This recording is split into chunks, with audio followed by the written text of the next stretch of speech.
Kalau seandainya jenggot itu dijual di pasar, maka aku akan membelinya karena sunnah. Maka mereka orang-orang yang mempunyai jenggot kemudian mencukurnya, maka berdosa hukumnya dan tidak mensyukuri nikmat.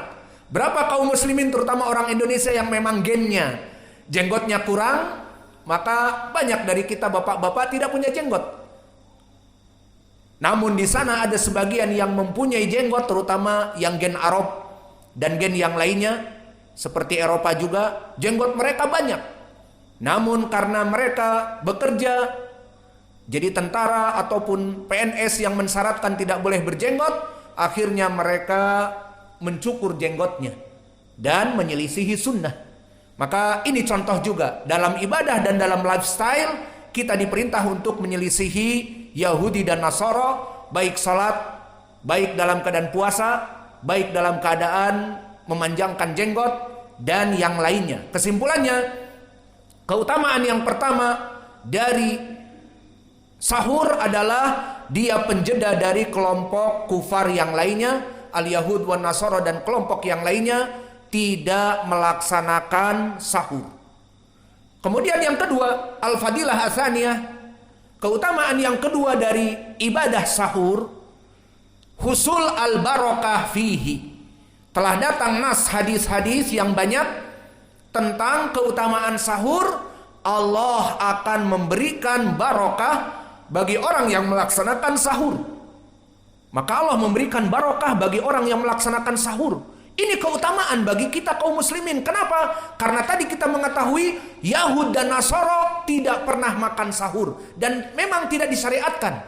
Kita kaum muslimin disyariatkan, maka kita mendapatkan barakah dengan sahur kita. Mana pendalilan bahwa makan sahur itu berbarokah?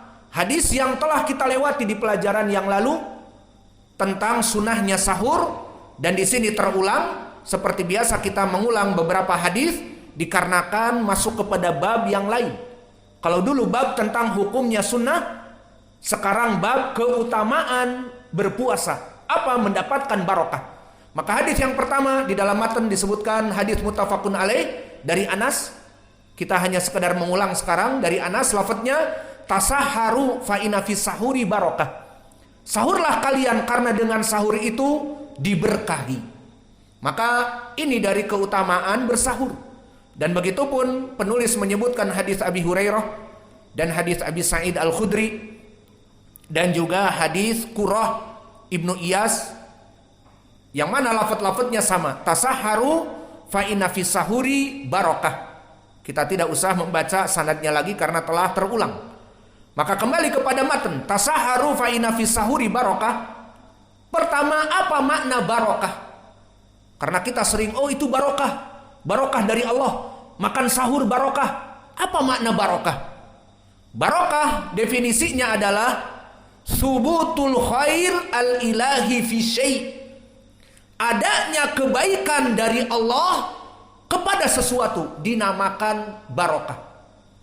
Maka tasaharu, makan sahurlah, fa inna fi sahuri barokah. Karena dengan makan sahur kamu meskipun dengan Indomie ataupun meskipun apa adanya dengan gulai kambing, gulai ayam, iya gulai kambing apa adanya, itu sih lebih, atau dengan rendang, apa adanya dengan rendang, maka sahurlah, dengan sahur itu barokah. Apa tadi definisi barokah? Subutul khair al-ilahi fi syai', Allah memberikan kebaikan pada makanan tersebut, sahur tersebut. Maka jika kita makan sahur meniatkan untuk puasa, dan ingat hadis ini, tasaharu, sahurlah kalian karena pada sahur itu barokah. Apa yang kamu makan, meskipun orang yang pas-pasan makan Indomie dan orang yang agak tinggi makan gulai kambing, gulai ayam di sahurnya ataupun rendang, dan ada yang lebih pas-pasan lagi hanya memakan nasi dengan garam ataupun tamar ataupun apa saja, semuanya diberkahi. Apa makna berkah tadi? Kebaikan dari Allah diturunkan kepada sahur tersebut. Maka bisa jadi seseorang di saat berbicara di antara mereka, aku tadi pagi sahur dengan Indomie, Tahu kan Indomie berapa kalori dan sebagainya. Tapi kok bisa kuat ya? Padahal aku kuli. Bekerja memanggul semen, bekerja memanggul batu bata, dan di bawah terik matahari. Tapi kok alhamdulillah bisa kuat. Itulah dari contoh barokah. Aku malah tidak sempat untuk masak Indomie. Bangun 5 menit sebelum sahur, hanya minum air putih saja. Tapi alhamdulillah hari ini panen sawit, dan aku memanggul sawit, dan seterusnya tanpa rasa haus dan tanpa rasa lapar. Itu makna dari barokah. Maka definisi barokah telah kita berikan. Maka al-barokah itu adalah dari Allah Jalla wa'ala. Adapun al-barokah yang didapatkan di dalam sahur seperti hadis Anas, tasaharu fa inna fi sahuri barokah. Sahurlah karena dengan sahur itu diberkahi. Maka dia mempunyai barokah di 2 tempat atau 2 makna. Barokah al-ukhrawiyah, diberkahi yang berhubungan dengan akhirat, dan yang kedua al-barokah ad-dunyawiyah, yang akan dirasakan di dunia. Adapun barokah al-ukhrawiyah yang nanti akan diberikan oleh Allah keberkahannya, husul itiba' sunnah, dengan kita mengikuti sunnah. Karena di hadis tadi tasaharu, bersahurlah, maka diperintah untuk melaksanakan sahur.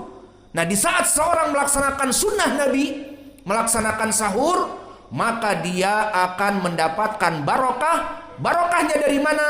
Dengan melaksanakan sunnah Nabi. Lalu apa berkahnya yang kita katakan tadi? Berkah secara ukhrawi. Di antaranya kecintaan Allah kepadanya. Kenapa? Karena dia mengikuti sunnah. Dan Allah berfirman di surat Ali Imran tentang permasalahan ini, in kuntum tuhibbunallah fattabi'uni yuhibbukumullah. Maka disebutkan di Al-Quran, jika kalian ingin dicintai oleh Allah, maka ikutilah aku, Allah akan mencintai kalian. Maka ini bisa makna berkah yang berhubungan dengan hari akhirah, bahwa Allah akan mencintainya. Dan kalau Allah mencintai hambanya, Allah tidak akan ridho untuk dimasukkan kepada api neraka, dan Allah akan mencintai hambanya sehingga dimasukkan kepada surga.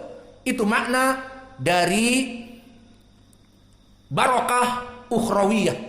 Dan juga dari barokah ukhrawiyah, karena mengikuti sunnah, dia akan selamat di dunia dari fitnah, dari bid'ah, dari hizbiyah, dan di hari akhirat masuk kepada surga sesuai ayat Allah di dalam surat An-Nur, falyahdharil ladina yukhalifuna an amri an tusibahum fitnah aw yusibahum adzabun alim.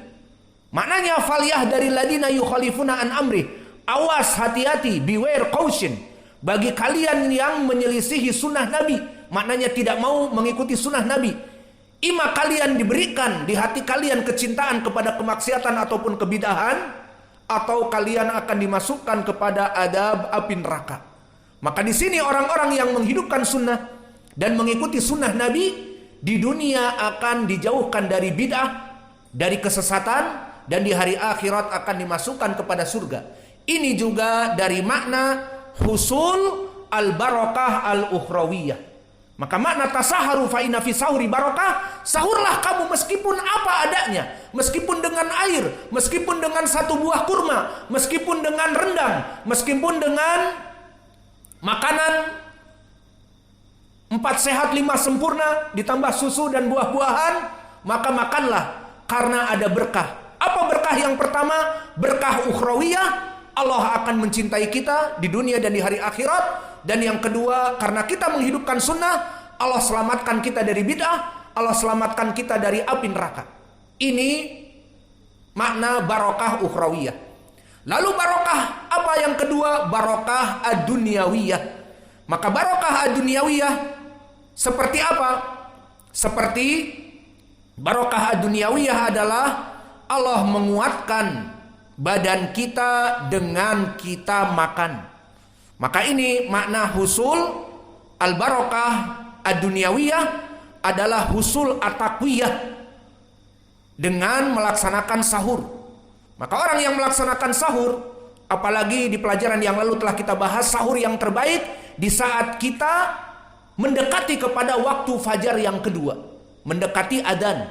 Kenapa? Semakin kita mengakhirkan sahur, semakin power dan karbohidrat yang berupa energi yang kita makan dari nasi dan yang lainnya, dan protein dan vitamin dari buah-buahan yang kita makan, dan suplemen-suplemen seperti minum penambah darah, minum vitamin C1000 dan sebagainya, maka itu semuanya akan disimpan di badan kita untuk besok paginya kita bekerja, untuk siangnya kita bekerja, untuk maghrib, untuk asarnya kita pulang dari kerja, semuanya menjadikan kekuatan bagi badan kita.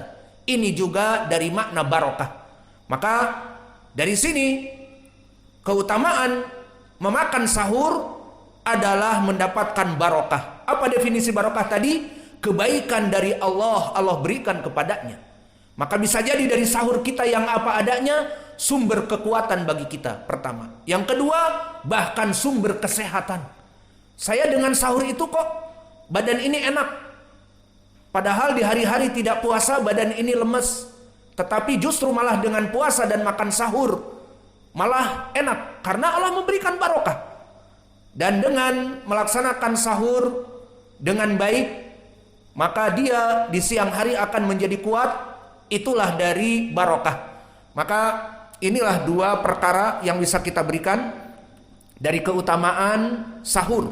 Pertama, penjeda dari puasa-puasa kelompok Yahud dan Nasara. Dan yang kedua, mendapatkan barokah dengan sahur tersebut. Maka barang siapa yang nanti puasa Ramadan malas untuk makan, dan ini biasa terutama anak-anak, dibangunkan tidur untuk sahur malas. Akhirnya tidak sahur. Maka please bangun, meskipun